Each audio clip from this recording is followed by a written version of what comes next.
Ángel Gurría. José Ángel, ¿cómo estás? Hola, ¿cómo Buenas te va? tardes. ¿Qué dices? Pues con la novedad de que te bajaste. No, me subí. A ver, me subí al proyecto, pues quizá más importante que he realizado en toda mi carrera, todos mis 33 años al servicio público, más 15 años en la OCDE, porque se trata de elaborar el plan de gobierno de la coalición, es decir, el plan de gobierno para la próxima administración. Un plan de gobierno de la primera coalición de gobierno, porque no hemos tenido coaliciones en México.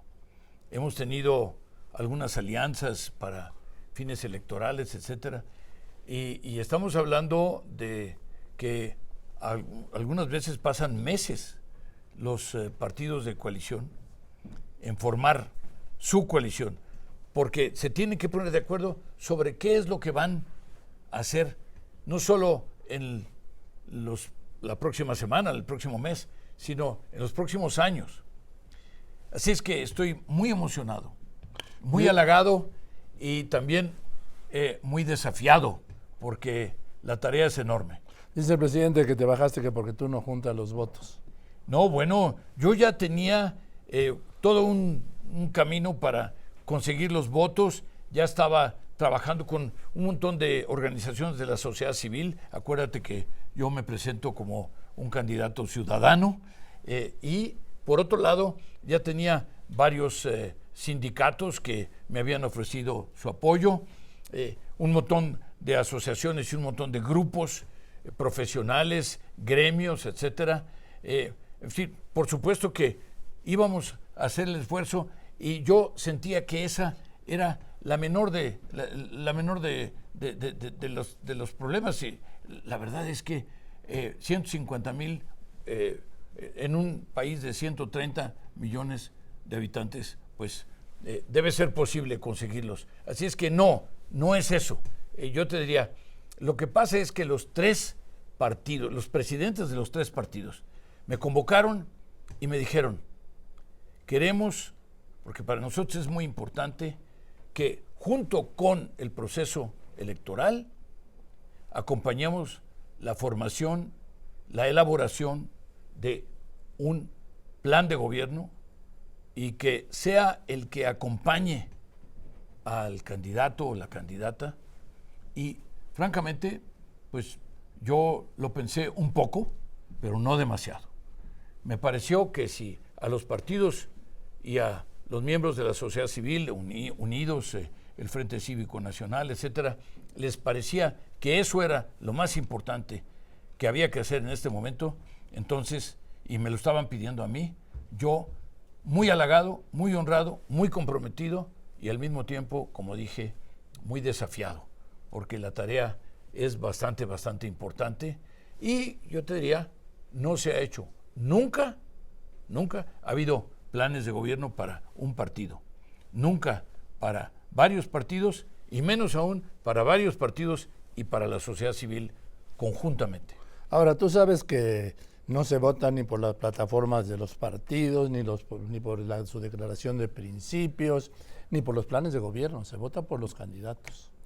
La verdad es que se vota por los candidatos siempre y cuando los candidatos tengan una oferta política y tengan temas que, primero, que demuestran que entienden cuáles son los problemas de la gente y también que tienen soluciones. El problema no solo es tener un buen diagnóstico, abundan los diagnósticos. El problema es cuáles son las soluciones y cuáles son las soluciones para México, pero además para los muchos Méxicos que existen. Y yo te diría en particular, estimular que la mayor, que haya la posibilidad de que la mayor parte de la gente pueda acceder a la clase media. Esta clase media que el jefe del Ejecutivo aquí ha denostado, ¿no? Esta clase media que han atacado, inclusive que han dicho que es aspiracionista, ¿no? Como si fuera una mala definición o un mal adjetivo. La verdad es que el aspiracionismo de la clase media es lo que mueve en todos los países del mundo a las economías y a las sociedades. Y al bienestar. Por supuesto, porque de eso se trata, a través del esfuerzo, a través del trabajo, a través de los estudios. Es natural, yo quiero que mi hijo tenga una mejor vida que la mía, y eso no tiene nada de ideológico, es humano. El querer ser mejor, el querer estar mejor, el querer ofrecerle a la gente mañana algo mejor, es humano. Pero en este caso lo que tenemos es 3 partidos y la sociedad civil que lo que han dicho es: vamos a armar un plan de gobierno que acompañe a nuestras aspiraciones, porque ya los 3 partidos y la sociedad civil han planteado, cada uno de ellos por separado, sus ambiciones. Ahora, pero para hacer un plan de gobierno, tú lo sabes muy bien, se lo comento aquí, tienes que partir de un diagnóstico del gobierno que se va, digo, que el gobierno que termina. Es un desastre, es un tiradero. Y prácticamente en cada uno de los capítulos, si estamos hablando de, pues, no sé, de economía, por ejemplo, pues economía prácticamente 0 de crecimiento durante el sexenio. Si estamos hablando de pobreza, sí, pero ha el aumentado la presidente pobreza. celebró hoy que por un momento el peso estuviera a 17, en 16.98. Pero eso, lo Como que un pasa logro es de que gobierno. lo que hay que entender es cómo se fijan los tipos de cambio. Eso es algo que quizá no alcanza a entender el presidente. Y el hecho de que la gente que recibe remesas, los exportadores, hoy están recibiendo entre 15 y 20% menos pesos que antes. Y entonces, si uno lo ve así, entonces el tema del valor del superpeso, ¿no? Sí. Se vuelve mucho menos importante y mucho menos interesante. Bueno, pero es mejor que el peso se revalúe o como se devaluaba en todos los gobiernos Pero anteriores. es que no tenemos que escoger ninguno de los 2 extremos. Un peso estable, un peso bien valuado desde el punto de vista de su relación con las principales monedas del mundo, es a lo que debemos aspirar. El hecho de que se esté revaluando constantemente, y ya llevamos de 15 a 20%, pues lo único que hace es quitarle competitividad al peso. Si el euro se estuviera revaluando 15%, más bien se ha devaluado frente al dólar, pero si se hubiera revaluado 15%, estarían muy preocupados todos los europeos. Si el dólar se hubiera revaluado 15%, estarían muy preocupados los americanos. Si el yen japonés se hubiera revaluado 15%, estarían muy preocupados ¿Y por qué los japoneses. estarían muy preocupados y aquí se celebra? Porque le quita competitividad a las exportaciones, se vuelven más caras las exportaciones. Si cada peso, si cada dólar compra solo 17 pesos en lugar de 20 o 21, ya estuvimos como hasta 24, ¿verdad? Uh-huh. Pero bueno, eso tampoco nos gustaba porque introduce inflación. Pero bueno, no quiero hablar demasiado de temas técnicos de economía. Sí, Lo que quiero es decirte, me parece muy, muy importante lo que sucedió hoy, y yo me siento, ya te lo he dicho varias veces, muy honrado, sí, pero creo que el desafío va a ser precisamente lograr que los mejores en cada tema contribuyan, aporten, y que entonces hagamos pues un trabuco, ¿no? Ahora, proyecto. ¿Qué sería? Por temas seguridad, ¿no? Bueno, yo te diría, la parte política es muy importante porque además hay que acotar las facultades y las funciones del nuevo presidente. Quien quiera que sea, pero sobre todo yo te diría, si es de la coalición, de la oposición, ¿por qué acotarlas? Porque no es posible. Ya vimos lo que pasa cuando el presidente abusa de sus facultades. El ataque contra la Suprema Corte de Justicia de la Nación, yo diría que no sea el presidente el que propone a los miembros de la Suprema Corte de Justicia de la Nación. Yo, en lo particular, pienso... ¿Quieres que los elijan por votos? No, bueno, yo no, de ninguna manera, que sean los expertos y los que conocen más. Lo mismo con el fiscal, por ejemplo. Se me ocurre que tengamos un fiscal independiente, que tengamos OCAS, las organizaciones constitucionales autónomas, los organismos constitucionales autónomos, en donde el presidente no proponga ni al titular ni a los miembros, porque como el caso del INAI, en donde como no nombran, ¿no?, a unos de los comisionados, pues entonces no puede funcionar el INAI. Pero yo te diría, el tema, por supuesto, el tema político, pero también el tema de la seguridad es crucial. Y como parte del tema de la seguridad, el papel de las Fuerzas Armadas, el papel del Ejército en la sociedad mexicana. Eso tiene que haber una discusión muy profunda y tiene que hacerse algún planteamiento. Por supuesto, la economía, porque hay que revitalizarla. No, pero hay que ver cómo van a recibir la economía.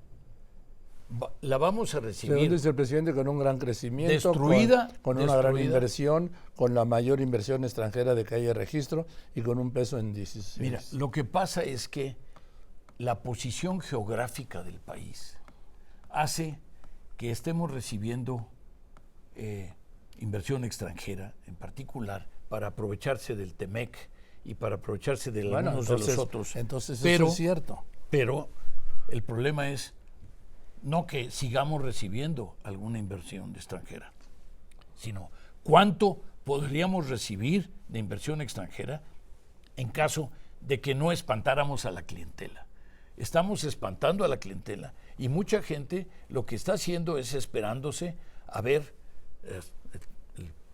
en un año, 2, cómo se consolida el nuevo gobierno, quién será el responsable del nuevo gobierno, quiénes serán los ministros del nuevo gobierno para decidir si invierten o no invierten. En salud, Dinamarca. No, ojalá que pudiéramos ser como Colombia o como Costa Rica. Como Dinamarca no podemos ser por una simple y sencilla razón. México recauda 17% de impuestos. El promedio de la OCDE es 34%, exactamente el doble. Y Dinamarca, junto con Francia, se disputan la medalla de oro de ver quién cobra más impuestos. Estamos hablando del 50%, es decir, 3 veces más. Y la razón por la que no podemos tener un sistema de salud como el de Dinamarca es simplemente porque no podemos pagarlo. Habría que duplicar el gasto en salud para tener un sistema de salud razonable, más integrado que el que ahora existe. Educación. En educación, el problema que tenemos es que el impacto brutal que tuvo la pandemia respecto de, hubo que cerrar en algunos casos hasta 2 años las escuelas públicas, sobre todo las primarias públicas, y eso hizo que no solo haya un impacto en el desempeño académico, sino también en las divisiones entre nuestra sociedad. Se ha ampliado la brecha entre los que menos tienen y los que más tienen, y además, lamentablemente, este presidente, este jefe del Ejecutivo, pues se ha dedicado a confrontar a la sociedad, a enfrentar a la sociedad, a que una mitad de la sociedad sienta que la otra mitad no solo, no solo es diferente, sino es su enemigo. Bueno, pues en esa división nos va a costar enormemente, nos va a costar, vamos a tardar muchos años en cerrar esas heridas. Y entonces estamos hablando del impacto en la educación, pero también el impacto en todo lo social, el impacto en, ya hablamos del servicio de salud, ¿no?, que es lo han desmantelado completamente, pero estamos hablando de la productividad. Tú imagínate nada más cómo vas a aumentar la productividad de la fuerza de trabajo en México si 60% de la fuerza de trabajo es informal. Y no tienen protección social. Y es gente que está muy contenta con sus cheques hasta que no se enferma una persona de la familia de algún tema, pues como cáncer o como diabetes o como alta tensión, etcétera, que requieran constante atención médica y también que requieran medicamentos. Entonces, estamos hablando, además, yo te diría, Joaquín, de la infraestructura que se ha descuidado tanto, porque se han dedicado tantos recursos al Tren Maya y a Dos Bocas y a Pemex y a CFE, que entonces no queda para más, porque, otra vez, insisto, tenemos una recaudación muy pequeña y tenemos un presidente que es conservador desde el punto de vista... eso es más neoliberal que tú. Absolutamente. Para las finanzas públicas. Absolutamente. Para las finanzas públicas no quieren deuda externa sobre todo, y sus tres secretarios de Hacienda, el señor Ursúa, el señor Herrera y el señor Ramírez de la O, pues también comparten esa convicción, y por lo tanto, pues lo que ha pasado es que nos hemos mantenido con una deuda que está bien, relativamente baja, lo cual es muy bueno, pero también, yo te diría, dejamos solos a los desempleados, dejamos solas al 1,5 millones de pymes que tuvieron que cerrar. Pequeñas y medianas industrias. A las pequeñas y medianas empresas. También a muchos de los enfermos, a mucha de la gente del sistema, porque no les dimos la atención médica debida, y por lo tanto pues tuvimos ¿Cuándo muchos va a estar millones. Este programa? Vamos a empezar a entregar para los partidos políticos, para la sociedad civil y también para el candidato o candidata. Vamos a empezar a entregar productos terminados, ¿no?, o semiterminados desde antes de tener todo el paquete, con el objeto de que sea útil para que sirva para presentar también la oferta política. Y entonces cubriría, yo te diría, implica un plan de gobierno, sí, para adelante, pero también la oferta política para que hace el candidato o la candidata, ¿no? Pues vamos a ver qué pasa. Yo sé que tú eres una garantía, 15 años en la OCDE, toda tu vida en el Banco de México, en Hacienda, en Relaciones Exteriores. Y bueno, pues una cosa por otra, ¿no? La verdad es que estoy muy comprometido con este pues, tanto ofrecimiento como reto. Y por otro lado, yo te diría, no es que necesitemos un diagnóstico. Eso es lo más importante. Necesitamos soluciones. Necesitamos soluciones. Primero, pero para las soluciones sin diagnóstico no hay soluciones. Yo te diría que el diagnóstico... Tú me vas a decir que México está sobrediagnosticado. Puede ser. Esa es una frase que usó Santiago Krill en el evento de Unidos, ¿no? que organizó no lo estoy citando la sociedad civil. Porque yo lo sé mucho antes, sí. Pero en fin, independientemente de eso, tienen que hacer un diagnóstico de cómo termina este gobierno. Efectivamente. Eso es indispensable. Es el punto de partida, pero lo que pasa es que el diagnóstico no va a conmover enormemente al público. Yo digo para hacer el trabajo. Sí, eso sí. Para hacer el trabajo se parte de un diagnóstico, pero a lo que me refiero es que lo que va a diferenciar el producto y lo que va a hacer que la oposición, la coalición, ofrezca un producto mejor son las soluciones. Bueno. Y en eso vamos a trabajar. Venga, gracias, José Ángel.